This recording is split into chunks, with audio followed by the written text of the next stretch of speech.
प्रतियोगी परीक्षाओं की तैयारी करने वाले मेरे सभी छोटे भाई बहनों को मेरा प्यार भरा नमस्कार। एडुवृत्ति क्लासेस में रीजनिंग में भी हम बात कर रहे हैं पजल की। पजल के पहले पार्ट में आज हम देखेंगे आरआरबी एनटीपीसी 2025 में आए हुए कुछ सवाल और उससे थोड़ा सा एडवांस क्वेश्चंस।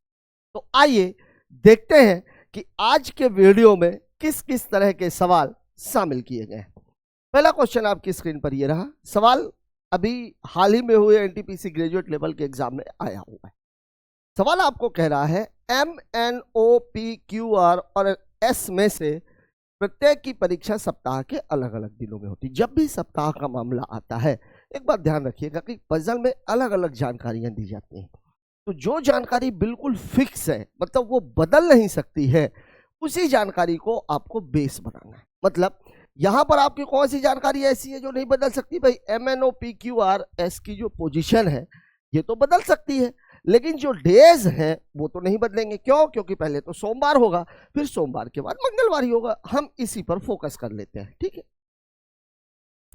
हमने लिया डेज, ले लिए हमने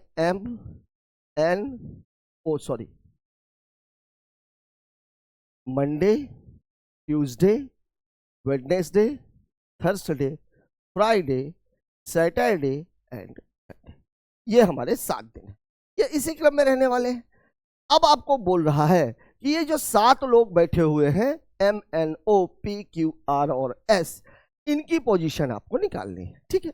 अब जैसे बोल रहा है, अब जानकारी हमें क्या दी गई है? पहली जानकारी है S की परीक्षा शुक्रवार को होती है।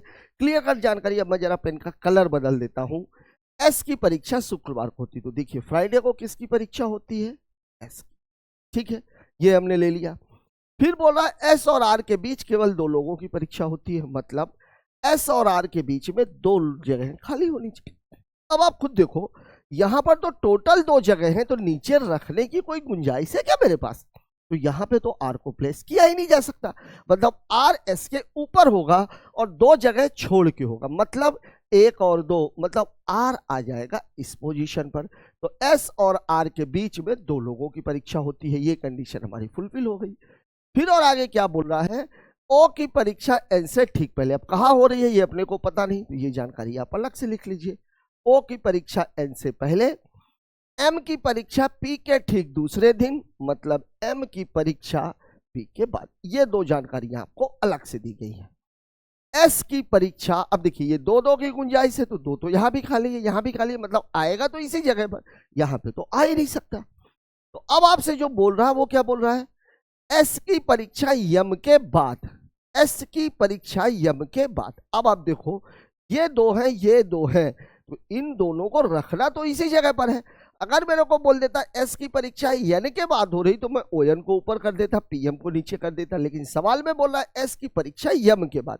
मतलब एक चीज और क्लियर हो गई कि PM S के ऊपर है, तो अगर PM S के ऊपर है मतलब ON S के नीचे।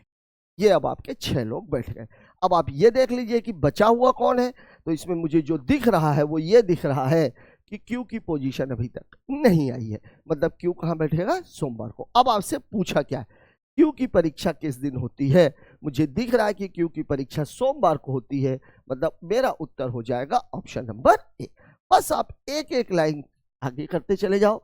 जो जानकारी बिल्कुल एग्जैक्ट नहीं दी गई है उसे आप ऐसे साइड में लिख लो, कहीं ना कहीं आगे जाकर के वो जानकारी बिल्कुल क्लियर हो जाएगी और सवाल आपकी नजरों के सामने हो जाएगा, ठीक है। आइए बात करते हैं अगले सवाल की। देखिए अगला क्वेश्चन हमसे क्या करा है? 7 बॉक्स है ABCDEF और G, एक के ऊपर एक रखे गए हैं, लेकिन जरूरी नहीं है कि इसी क्रम में, ठीक है। B के नीचे केवल 3 बॉक्स रखे गए। अब आप देखिए बॉक्स है, डेज की तो बात ही नहीं है, मतलब यहाँ पर केवल एक ही है, बस बॉक्सों का क्रम आपको बदलना है। तो मैं एक काम ये करता हूं कि जो 7 है, पहले मैं 7 बॉक्सेस के लिए स्थान बना देता हूं। तो देखिए 1 2 3 4 5 6 और ये 7 हो गया। ज्यादा है तो आप नंबरिंग कर लीजिए, 1 2 3 4 5 6 और ये 7, ये बैठ गया, ठीक है। अब आपको इसको प्लेस करना है। तो अब आपको जानकारी क्या दी गई है? जानकारी दी गई है बी के नीचे केवल 3 बॉक्स रखे हुए हैं, केवल 3 बॉक्स, मतलब 3 के ऊपर जो चौथा बॉक्स है वो कौन है? बी है। ठीक है, तो अब आप गिन लीजिए 1 2 3, मतलब बी की पोजीशन यहां पे बी आ गया। बी और ए के बीच केवल 2 बॉक्स है, बी और ए के बीच केवल 2 बॉक्स है। देखिए अब यहां भी हो सकता है बी और ए के बीच 2 बॉक्स, बी और ए के बीच में भी 2 बॉक्स, तो यहां तो इधर भी पॉसिबिलिटी है, इधर भी पॉसिबिलिटी है। इस वाली लाइन को अभी हम नहीं लेंगे, आगे बढ़ते हैं। ई के ठीक ऊपर केवल सी को रखा गया है, केवल सी को रखा गया है, मतलब बाकी जितना भी है वो सब कहां है? ई से नीचे। ई के ऊपर केवल सी को रखा गया है, तो इसका मतलब ये है कि सी सबसे ऊपर है और उसके ठीक नीचे ई है। अब आप देख लीजिए यहां पर जो पोजीशन मेरा बी और ए वाला फंस रहा था, सी और ई में से वो चीज क्लियर हो गई, क्योंकि अब ए के लिए गुंजाइश ऊपर नहीं है। तो बी और ए के बीच 2 बॉक्स है, तो ये 2 बॉक्सों को छोड़ करके यहां मैंने क्या रख दिया? ए। ठीक है, बन गया मामला। अब आप क्या बोल रहा है? डी को एफ के नीचे किसी स्थान पर, किसी भी स्थान पर, और जी के ऊपर, और का मतलब क्या हो? किसकी बात हो रही है? दोनों में से पहले वाला, मतलब डी जी के ऊपर है और एफ के नीचे है, मतलब डी जो है वो जी के ऊपर कहीं है और एफ के नीचे कहीं। ठीक है, अब आप देखिए 3 ही पोजीशन खाली है मेरे पास, एक ये वाली, एक ये वाली और एक ये वाली। तो डी जी के ऊपर है, मतलब जी यहां पर है, डी यहां पर है और एफ यहां पर। लग गया आपका सवाल, लग गया आपका सवाल। बस एक एक लाइन को आप पढ़ते जाइए और उसी के हिसाब से आप आगे बढ़ते जाइए। अब आपसे सवाल में पूछा क्या है? एफ के ऊपर कितने बॉक्स रखे गए हैं? तो ये देखिए एफ, तो एफ के ऊपर कितने बॉक्स रखे गए हैं? केवल 2, सी और ई, मतलब मेरा उत्तर हो जाएगा ऑप्शन नंबर सी 2। ठीक है, मुझे नहीं लग रहा कि इस सवाल में भी कोई इशू है। ठीक है, बहुत ही इजी क्वेश्चन कहा जाएगा। बढ़ते हैं आगे, देखिए क्या बोल रहा है, ये देख लीजिए सवाल को एक और देख लीजिए। 7 box A B C D E F और जी एक के ऊपर एक रखे गए हैं, जरूरी नहीं है कि इसी क्रम में हो। बी के नीचे केवल 3 बॉक्स हैं, बी और जी के बीच केवल 2 है, ई के ठीक ऊपर केवल ए है, एफ को डी के नीचे किसी स्थान पर, सी के ऊपर किसी स्थान पर रखा गया। सवाल अभी जैसे मैंने बताया, सवाल आपको बोल रहा है, जल्दी जल्दी मैं बता भी देता हूँ। बी के नीचे केवल 3 बॉक्स, तो ये हो गया बी, इसके नीचे 1 2 और 3 हो गया। ठीक है ना, फिर क्या बोला है? ई के ठीक ऊपर केवल ए, तो 3 4 5 6 और ये 7। ठीक है, इसके ई के ऊपर केवल ए, ई के ऊपर केवल ए। ठीक है, और क्या बोल रहा था? बी और जी के बीच केवल 2, बी और जी के बीच केवल 2। ठीक है, एफ को डी के नीचे और सी के ऊपर, एफ को डी के नीचे और सी के ऊपर। लग गया आपका सवाल। सी के नीचे कितने बॉक्स रखे गए हैं? केवल एक, कौन सा? जी, मतलब मेरा उत्तर हो जाएगा option number B. Same question है, केवल थोड़ा सा इसमें नंबरिंग में चेंज किया हुआ, वहां ऊपर पूछा हुआ था और यहाँ क्या पूछ लिया है? नीचे। ठीक है, वहां ऊपर पूछा हुआ था, यहाँ क्या पूछ लिया है? नीचे। ठीक, बात कर लेते हैं इस क्वेश्चन की। ये देख लीजिए, फिर वही सोमवार वाला मामला आ गया। C D E F S T और यू में से प्रत्येक की परीक्षा सोमवार से शुरू होकर रविवार को सप्ताह के अलग अलग दिन होती है। ठीक है, एफ की परीक्षा गुरुवार को। देखिए अब यहाँ पर फिर वही मामला है, कुछ लोग हैं और डेज हैं, तो हम किस पे फोकस करेंगे? डेज पर। हम किस पर फोकस करेंगे? डेज पर। ये लीजिए भैया, ये हमने रख दिया, ये हो गया मंडे, ये ट्यूसडे, ये वेडनेसडे, ये थर्सडे, ये फ्राइडे, ये सैटरडे और ये संडे। ये 7 दिन इसी क्रम में रहने वाले हैं, इनका क्रम बदलने वाला नहीं है, इसीलिए हम सबसे पहले डेज को फिक्स करते हैं। आप इनको मत फिक्स करने लग जाना कि C D F C T और, ठीक है ना। अब आपको बोल रहा है सी की परीक्षा, क्या बोल रहा है? पहली जानकारी क्या है? एफ की परीक्षा गुरुवार को होती है। चलिए भैया, गुरुवार को कौन हो रहा है? एफ। ये लीजिए, ये गुरुवार को किसकी परीक्षा हो रही है? एफ। ठीक है, सी की परीक्षा एस के बाद किसी दिन और ई से पहले किसी दिन, और का मतलब बात सी की ही हो रही है, मतलब सी जहां भी रहेगा वो एस के नीचे रहेगा और ई के ऊपर रहने वाला है। ठीक है, यू की परीक्षा टी के बाद किसी दिन, लेकिन डी से, यू की परीक्षा टी के बाद, यू की परीक्षा टी के बाद, और क्या लिखा हुआ है? लेकिन डी से पहले, डी से पहले। ये 2 जानकारियां आपको और दे दी गई। यू और सी के बीच कितने लोगों की परीक्षा होती है? अब आप देख लीजिए, 3 लोग यहां हैं, 3 लोग यहां हैं, 3 पोजीशन यहां है, 3 पोजीशन यहां है, लेकिन एफ की परीक्षा गुरुवार को होती है, सी और एस की परीक्षा के बाद किसी दिन और ई से पहले। देखिए अब क्या बोला, सी की परीक्षा एस के बाद और ई के पहले किसी दिन होती है, ठीक है। यू की परीक्षा टी के बाद लेकिन डी से पहले किसी दिन होती है। टी की परीक्षा एफ के बाद किसी दिन होती है। देख लीजिए, टी की परीक्षा एफ के बाद, टी की परीक्षा एफ के बाद। अब हमें यह समझ में नहीं आ रहा था ना, ये 3 यहाँ खाली है, 3 यहाँ खाली है, लेकिन ये वाले 3 ऊपर जाएंगे कि ये वाले 3 ऊपर जाएंगे, ये अपने को पता नहीं था। तो एक जानकारी इसने दे दी कि टी की परीक्षा एफ के बाद, एफ के बाद किसकी है, टी की। तो अब आपका ये जो है टी, यू और डी यहां पर आ जाएगा, ये कट गया, और एस, सी और ई यहां पर आ जाएगा, ये भी। अब आपसे पूछ क्या रहा है, यू और सी के बीच में कितने लोगों की परीक्षा। देखिए यू और सी, ये कहानी है, कितने लोगों की परीक्षा हो रही है, 3 लोगों की, मतलब मेरा उत्तर हो जाएगा ऑप्शन नंबर डी, ठीक है। वास्तव में सवालों को करते टाइम पे आपको केवल जानकारियों को प्लेस करते जाना है, और जो जानकारियां बिल्कुल फिक्स दी गई हैं उन्हीं जानकारियों को आपको पहले प्लेस करना है, और जो बची हुई जानकारियां उनको आप साइड में लिखते जाइए, उत्तर आपकी आंखों के सामने आ जाएगा, ठीक। चलिए अगला क्वेश्चन देख लेते हैं।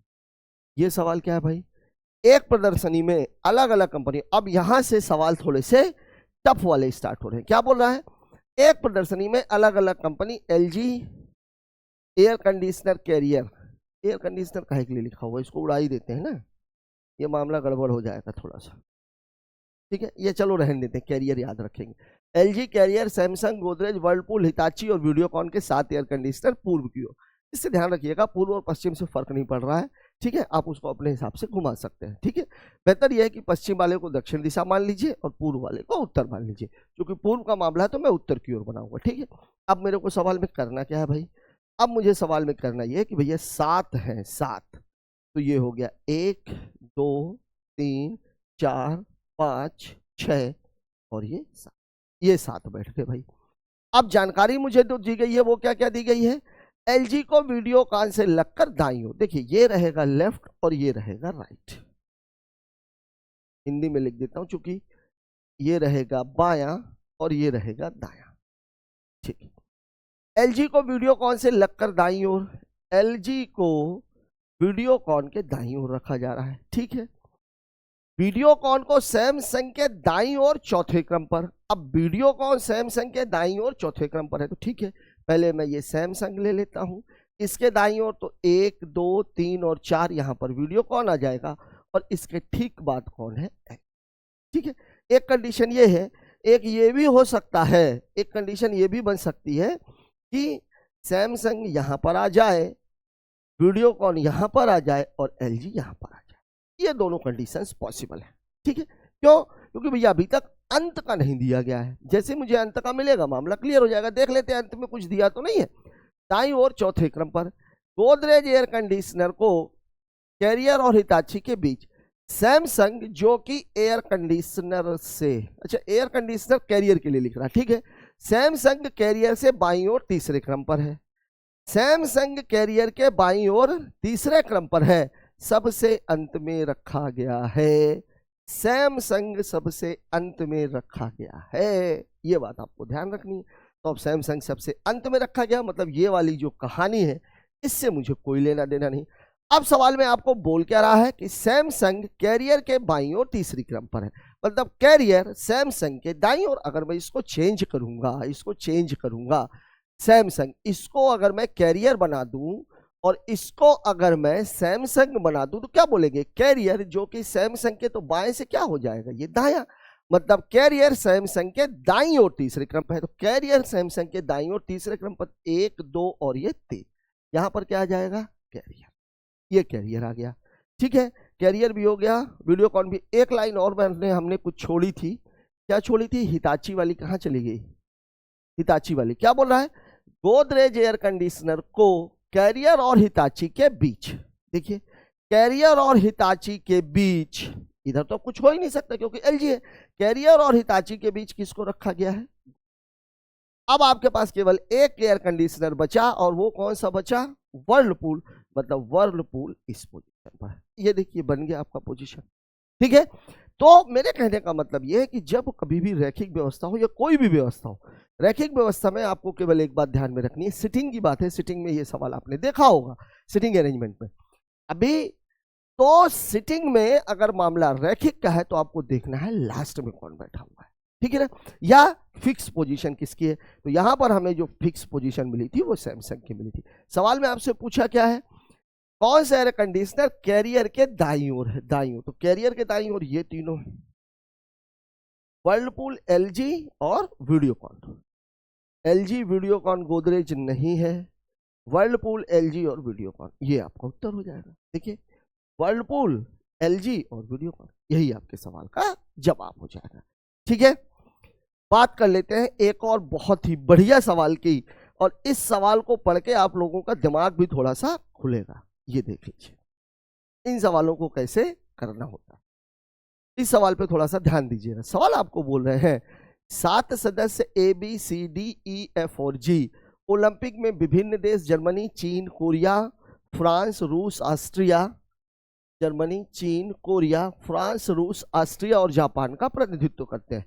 प्रत्येक एक अलग खेल अर्थात वॉलीबॉल, तीरंदाजी, बास्केटबॉल, टेनिस, मुक्केबाजी, एथलेटिक्स और फुटबॉल के लिए प्रतिस्पर्धा करते हैं। व्यक्तियों, देशों और खेलों का इसी क्रम में होना जरूरी नहीं है। ठीक है, अब आप इसमें किसको फिक्स करेंगे, इसका तो मामला ही नहीं, यहाँ पर कुछ भी फिक्स नहीं है। तो हम इसमें एक काम करते हैं, आदमियों को फिक्स कर देते हैं, इनको। ठीक है, इनको जब मैं फिक्स करूंगा तो मैं क्या करूंगा भाई, यहां पर मैं लिखूंगा A B C D E F, थोड़ा और ऊपर ले लेते हैं, A B C D E F और ये। लेकिन केवल इतना लिखने से काम नहीं चलेगा, अब आपको देश भी लिखने पड़ेंगे। तो देश कौन कौन से हैं भाई, जर्मनी है, चीन है, केवल पहले अक्षर लिख रहा हूं मैं, चीन है, कोरिया है, फ्रांस है, रूस है, ऑस्ट्रिया है और जापान। ठीक है, खेल कौन कौन से हैं, तो खेल है वॉलीबॉल,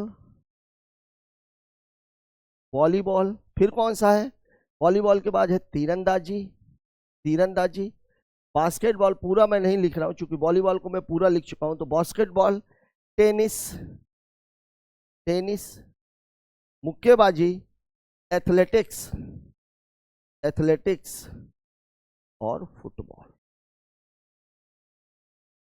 ये आपने लिख लिया। ठीक है, अब जो जिस क्रम में, अब यहां पर आप ध्यान दीजिए, कोई भी एक आप फिक्स कर लीजिएगा। ये देश हो गया और ये खेल हो गया, ये देश हो गया, ये खेल हो गया, ये लाइन बना लीजिए आप, ये बन गया। चलिए इसको थोड़ा सा और अच्छे से कर लेते हैं, ये हो गया देश, ये हो गया खेल, ये हो गया, ये हो गया, ये बनी ही है लाइन, ये आप लाइन बना लीजिए ताकि गलती की संभावना बिल्कुल भी ना रह जाए। ठीक है, ध्यान दीजिएगा, एक तरफ आपको पॉजिटिव लिखना है, एक तरफ आप निगेटिव लिखोगे। जो नहीं है वाला मामला है वो हम इधर लेंगे, जो पॉजिटिव वाला मामला है वो हम इधर लेंगे, लेकिन सबसे पहले हम उसको लेंगे जिनके मामले फिक्स है। अब जैसे देखो, और जो यहां आ जाएंगे उनको हम यहां से कट करते जाएंगे ताकि हमें कंफ्यूजन ना हो, ताकि हमें कंफ्यूजन ना हो। जो बिल्कुल फिक्स आ जाएगा उसको हम यहां से कट करते चले जाएंगे। जो निगेटिव वाले मामले हैं, नकारात्मक वाले, वो इधर जहां पे नहीं लगा हुआ है, जहां पे बोल रहा है कि ये है, उसको इधर लेंगे। ठीक है, अब चलिए हम सवाल को हल करते हैं। ठीक है, देखिए अब सवाल में बोल क्या कह रहा है। पहला सवाल आपको बोल रहा है, पहली जो जानकारी दी गई है वो ये दी गई है, सी तीरंदाजी में चीन का प्रतिनिधित्व करता है। सी चीन का प्रतिनिधित्व करता है, काहे में, तीरंदाजी में। तो अब आप चीन को यहां से उड़ा दीजिए, तीरंदाजी को यहां से उड़ा दीजिए, लग गया ये वाला मामला। डी जर्मनी का प्रतिनिधित्व करता है, डी किसका प्रतिनिधित्व करता है, जर्मनी का। खेल आपको नहीं दिया लेकिन जर्मनी तो फिक्स हो गया, जर्मनी को आप उड़ा दीजिए। डी जर्मनी का प्रतिनिधित्व करता है लेकिन वॉलीबॉल या बास्केटबॉल के लिए नहीं। तो अब इस जानकारी को आप इधर लिख लीजिए, डी वॉलीबॉल या बास्केटबॉल तो नहीं खेल रहा, नहीं खेल रहा।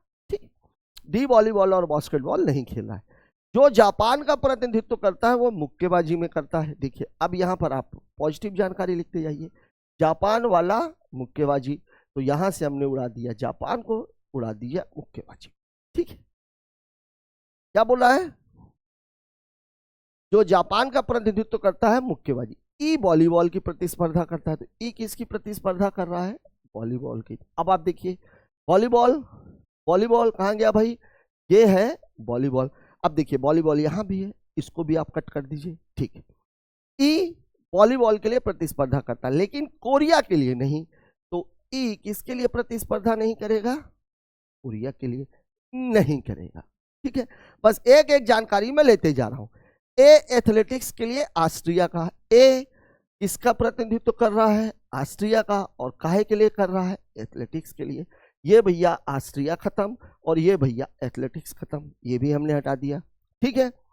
जो रूस का प्रतिनिधित्व करता है वह टेनिस का लिए, तो रूस वाला जो है वो किसके लिए प्रतिस्पर्धा कर रहा है? टेनिस के लिए। तो ये देखिए मैंने रूस भी उड़ा दिया और ये टेनिस भी उड़ा दिया, ठीक है। रूस वाला टेनिस का प्रतिनिधित्व करता है।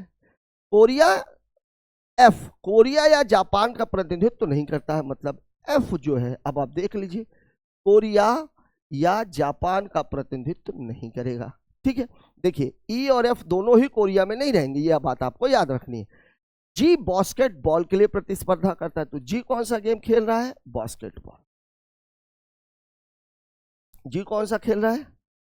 अच्छा ये वॉलीबॉल था, ये बास्केटबॉल है। वॉलीबॉल काट दिया है ना, इसको पूरा ले लीजिए। ये वाला आधा लिया था हमने। ये कर रहा है जी किसके लिए प्रतिस्पर्धा कर रहा है? बास्केटबॉल के लिए। अब जो जानकारियां आपके पास थी वो आपने ले ली, ये बास्केटबॉल कट हो गया, मतलब ये वाली जानकारी आपकी पूरी हो चुकी है। जी बास्केट, निम्नलिखित में से कौन जापान का प्रतिनिधित्व करता है? अब ये आपसे पूछा गया। अब जो जानकारी आपने अलग से लिखी हुई है उन जानकारियों को यहां प्लेस करना। देखिए जापान मुक्केबाजी, रूस टेनिस, दोनों जगह कहां पे खाली है? एक तो एफ में और एक तो बी में। अब देखिए एफ जो है कोरिया और जापान में तो जा नहीं सकता, मतलब एफ में जापान और मुक्केबाजी। इस बात को समझिएगा, मेरे पास दो जानकारियां हैं और यहां दोनों जगह कहां खाली है? केवल बी में खाली है और एफ में खाली, बाकी में या तो ये भरा हुआ है या तो ये भरा हुआ है। मतलब एक बात पक्की है कि ये दो जानकारियां बी या एफ में से जाएंगी, लेकिन एक जानकारी आपको एफ में दी गई है कि एफ कोरिया या जापान तो जा नहीं सकता, तो एक जानकारी तो जापान के बारे में, मतलब एफ यहां पे नहीं हो सकता, तो यहां जाएगा जापान मुक्केबाजी और यहां जाएगा रूस टेनिस। ये दोनों जानकारियां पूरी हो चुकी है, ये दोनों जानकारियां पूरी हो चुकी है। अब आप देखिए ई और एफ दोनों ही कोरिया में नहीं है, ई और एफ दोनों ही कोरिया में नहीं है। तो ई और एफ में अब जगह मेरे पास कहां खाली है? ई और जी। ये क्या खाली है? कोरिया और फ्रांस। तो ई कोरिया में तो हो नहीं सकता, तो जब कोरिया में नहीं होगा तो फ्रांस में होगा, मतलब ई कहां पर चला गया? फ्रांस में। तो जो बचा हुआ हिस्सा है जी, ये कहां चला जाएगा? कोरिया में, ठीक है। ये पूरी जानकारी आपकी पूरी हो चुकी है देशों से संबंधित। अब आपके पास बचे खेल, तो खेल भी केवल एक ही बचा है और यहां पर खेल भी केवल एक ही बचा है, और ये हो गया फुटबॉल। लग गया आपका पूरा, ठीक है। ये कोरिया भी फिक्स हो गया, फ्रांस भी फिक्स हो गया, फुटबॉल भी फिक्स हो गया। तो ये है पजल को लगाने का वास्तविक तरीका और सबसे आसान तरीका। बहुत सारे लोग जो टेबल अलग अलग बनाते हो ना, ये बिल्कुल आप मत करो। पूरी जानकारी को आप एक तरफ निगेटिव वाली जानकारी और एक तरफ पॉजिटिव वाली जानकारी को आप लिख लो, बनाते चले जाओ लास्ट तक। लास्ट में आने के बाद आपको तुरंत में उसका जवाब मिल जाएगा। यही है पजल को करने का तरीका। पूरा मैंने क्यों बताया? यद्यपि सवाल में मेरे से केवल ये पूछा गया था कि क्या उन्होंने जापान का, जैसे ही जापान मेरे को मिलता तो वैसे ही मैं हट जाता, और जापान तो मेरे को यहीं पे मिल गया था जब अपन इसको सेट कर रहे थे, जापान वाला।